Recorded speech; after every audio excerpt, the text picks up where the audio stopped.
I'm Dr. Lin. Good afternoon. It's my honor to introduce our second speaker, Dr.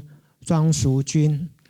Dr. Shu-Chun currently is now the Associate Investigator of the Institute of Population Health Science, National Health Research Institute, Taiwan.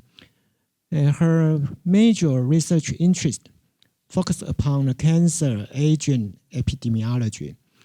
And Dr. Chuang, she has done many researches and many publications about the nutrition issue in the old people.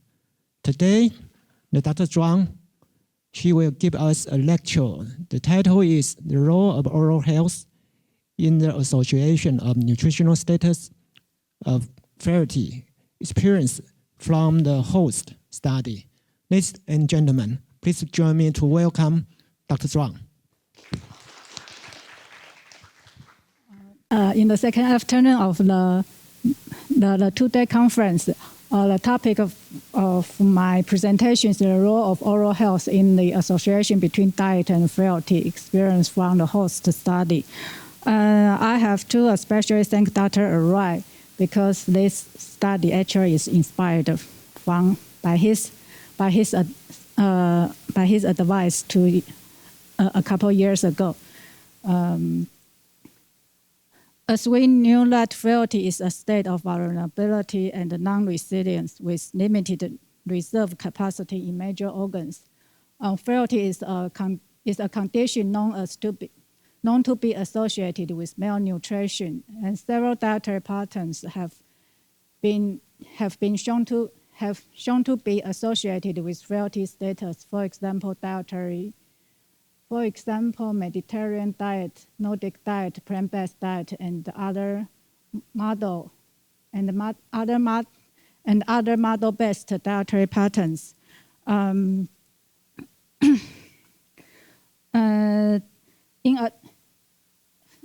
addition to these knowledge-based and model-based dietary patterns that target at disease etiology might also benefit from the development of disease prevention strategies.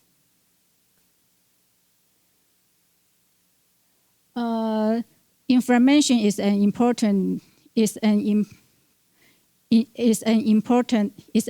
important etiology of frailty.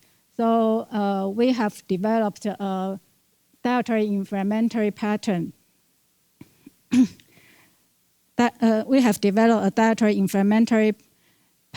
Used based on our host data and based on our host data and test its association with frailty. We found that poor inflammatory diet was associated with higher odds of developing frailty or death. That's a follow-up among baseline robust participants and low odds of reversing back to robust among pre-frail women. And when we presented these results 2 years ago, Dr. Arai gave us a very good comment. He said that the choice of diet is often affected by oral health in older adults, or something similar to this meaning. And we found this is a very good suggestion. And I have to be honest that I've never think about this aspect until Dr. Rai reminds us this possibility. And since we have collected some information on oral health in HALST, we saw that maybe we could try to address this question with our data. So we added the following question to our study. We would like to know how oral health affects the association between diet and frailty. Diet is very important on health. From the literature, we found that oral health is associated with all-cause mortality, cardiovascular disease, and mortality, quality of life, and disability life expectancies. And poor oral health may unconsciously change food intake, causing malnutrition and the withdrawing from common meals. Several studies several studies have suggested that older adults with poor oral health had less intake of proteins, vitamins, and fiber. Poor oral health was also associated with poor dietary quality and variety, and poor quantity and quality of diet may contribute to malnutrition. Recently, a new study further demonstrated an association between dental function and the dietary properties. This study found that the higher the number of functional teeth, the lower the dietary inflammatory index. That is a dietary pattern with more anti-inflammatory potential. According to a national survey conducted by the Ministry of Health and Welfare last year, the prevalence of etiologies in adults older than 65 years old in Taiwan was around 11%. So following our previous study, we would like to know how oral health affects the association between diet and frailty. And from the previous studies, we know that oral health may affect health while its effect on the choice of diet. So we are also wondering how much this effect was mediated by the choice of diet. And so first, let's see how we measured these variables in the HALST. The HALST study, the Healthy Aging Longitudinal Study in Taiwan. The HALST is a longitudinal follow-up study. We have recruited more than 5,000 participants across Taiwan between 2008 and 2013. And we followed these participants between 2013 and 2020. And the third wave data collection is currently ongoing. The HALST data collection includes a home visit, which is a face-to-face interview on social demographic information and lifestyle risk factors such as diet, which we used to perform the dietary pattern study, physical and cognitive functions, which we used to define the frailty status. And in addition to the questionnaire, we also collected some clinical examinations, including urine and blood samples. And we also collected the oral health questionnaire during this clinical examination. So for the oral health, or maybe we should say it's dental function, because our questions is more on dental function. So first, we asked our participants, do you have any missing teeth? The missing teeth in our questionnaire refers to the missing teeth left untreated or not replaced. So if yes, if the answer is yes, we ask the participants, how many missing teeth do you have? And if the participants cannot recall, we ask them then how many. We ask them to estimate the remaining natural teeth they have, or we asked, were you edentulous? And then we asked the participants, do you use any types of denture? If yes, what type of denture do you use? And how many dental prostheses do you have? And then we calculate the number of remaining natural teeth and the dental prostheses and the missing teeth by assuming a total of 28 teeth.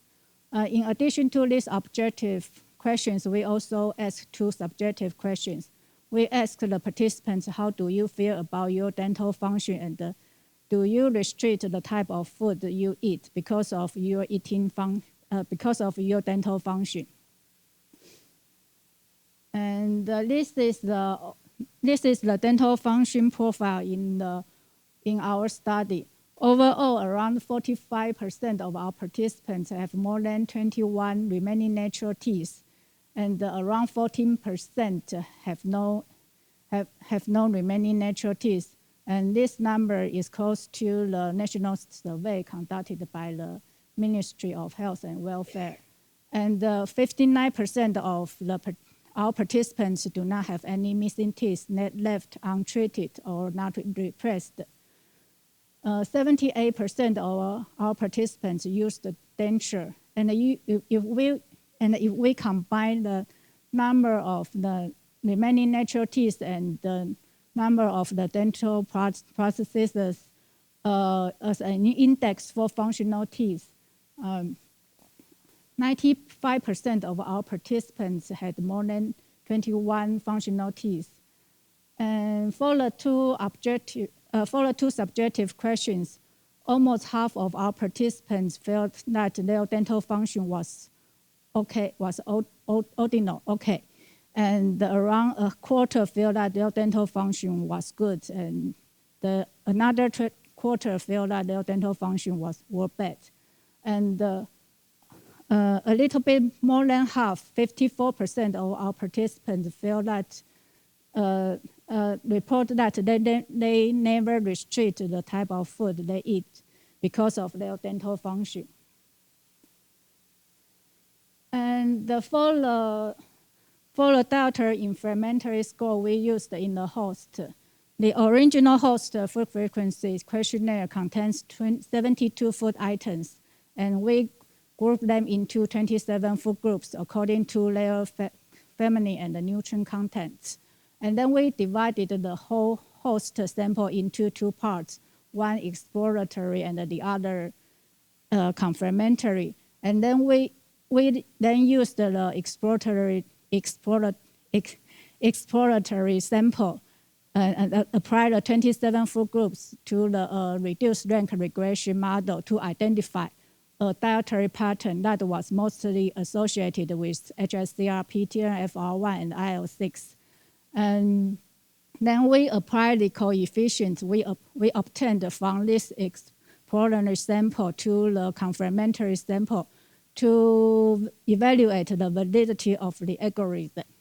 And the validity of algorithm was actually quite good. This dietary score was linearly associated with the CR, the three biomarkers in this independent confirmatory sample. Hence, a higher dietary score indicates a pro-inflammatory diet. And for the frailty, we use Linda Fried's definition to define frailty. And based on this definition, around 54% of our participants were classified as robust, 41% as pre-frail, and 5% as frail. And after a median of 6.2 years of follow-up, around 48% of our robust participants remained robust, and 23% became pre-frail, and 1.5% became frail. And another 5% of the robust participants were dead before the second assessment. And nevertheless, there were still 16.5% of pre-frail participants were able to reverse back to robust, and 31% remained pre-frail, 6% became frail, and another 15% of the pre-frail participants were dead before the second assessment. Because a substantial number of our participants were dead before the second assessment, so we combined the death and the frail in our analysis. And we have shown the association between a pro-inflammatory diet and the frailty in our previous slides. So, and now we are interested we are wondering whether oral health is also associated with frailty status and the change of the status. And to make the table less crowded, so we arbitrarily choose one objective measure and one subjective measure for the presentation. So we can see from the table both low number of remaining natural teeth and eating restrictions were associated with pre-frail status and frailty status at baseline. So for the change, we've also observed that both measures were associated with higher odds of developing pre-frail and frailty or death in baseline robust participants, and both factors were also associated with lower odds of reversing back to robust in baseline pre-frail participants, but these estimates were not statistically significant. In baseline pre-frail participants, only eating restriction was associated with higher odds of developing frail death.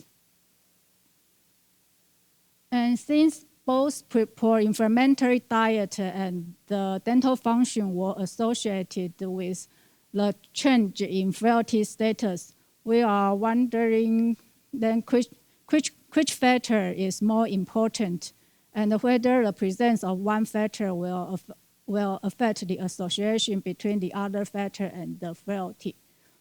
And from this figure, we found that both poor inflammatory diet and the low number of remaining natural teeth were associated with developing pre-frail and the frailty in baseline robust participants. And presenting both factors were associated with a much higher odds of risk of developing frailty in baseline robust participants, although the test for multiplicative interaction were not statistically significant. But the association for baseline pre-frail participants, this association was not that clear. And this similar association was also observed if we replace the number of the remaining natural teeth to eating restriction. And so another aim of this study is that we would like to know whether the choice of inflammatory dietary pattern would explain the association between the dental function and the frailty, and how much the effect was mediated by the choice of pro-inflammatory diet. And with the mediation analysis, we found that around 9% of the association between low remaining natural teeth and the frailty can be explained by the choice of pro-inflammatory diet, and the least proportion was around 7 for the eating restriction. So our study suggested that a small but statistically significant proportion of the association between dental function and the frailty can be explained by choosing pro-inflammatory diet. And in summary, poor dental function and the pro-inflammatory diet were associated with higher risk of developing pre-frail and frailty or death in baseline robust participants, both independently and jointly. And pro-inflammatory diet mediates a small but statistically significant proportion of the association between poor dental function and the frailty, and death. So since the pro-inflammatory diet can only explain less than 10% of the association between oral health and the frailty, which means it leaves that over 90% of this association can be explained by other factors. So we look into literatures and try to figure out what other factors could be explain this association. We found that some literature indicates that severe tooth loss might cause facial deformities, and sometimes people with poor oral health might also have bad breath, and both factors might impact the older adults from participating social activities, and reduce the social activities might also be associated with higher risk of frailty. And second, some studies also indicated that poor oral health may transform normal microbiome into pathogens and lead to increased and sustained inflammation. And inflammation itself is a risk factor for frailty. And third, the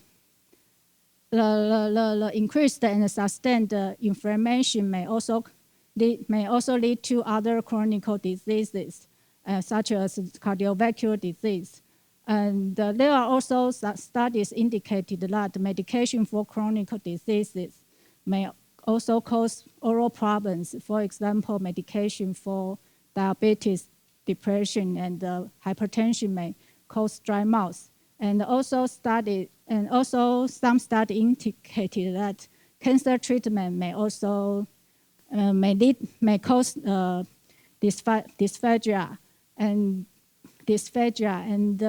multimorbidity and cancer treatments are also associated with high risk of frailty.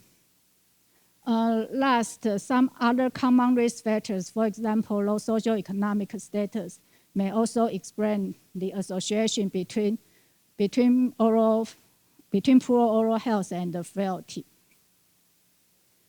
For the association between pro-inflammatory diet and frailty, it is already known that inflammation is directly involved in muscle catabolism, and the increased level of IL-6, TNF-alpha, and CRP are related to loss of muscle mass, reduced muscle strength, and poor overall muscle function.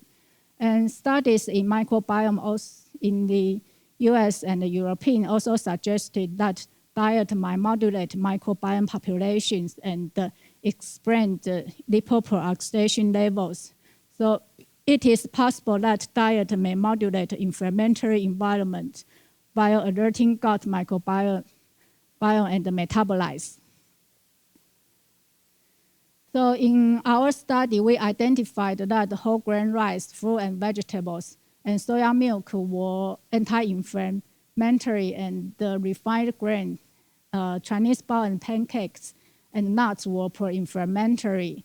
A previous study have suggested that the severe tooth loss and masticatory impairment may lead to avoidance of some type of food, some food types, for example, fruit and vegetables, and increase the consumption of sugary and easy to chew foods, and result in lower dietary intake of protein, fiber, and the vitamins.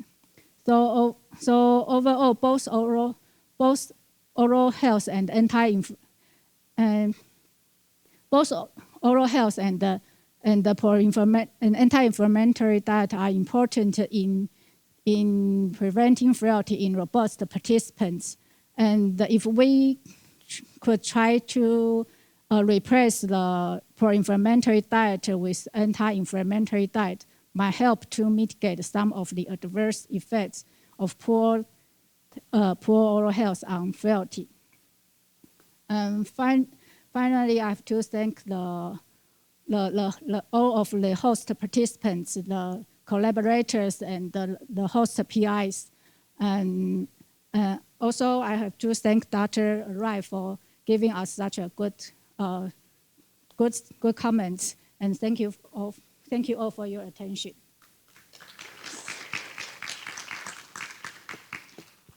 Chuang, for your nice presentation of your study to elucidate the relationship about the diet and the oral health and the Frailty. Because we have a panel discussion, we will now move to the third speech in the section.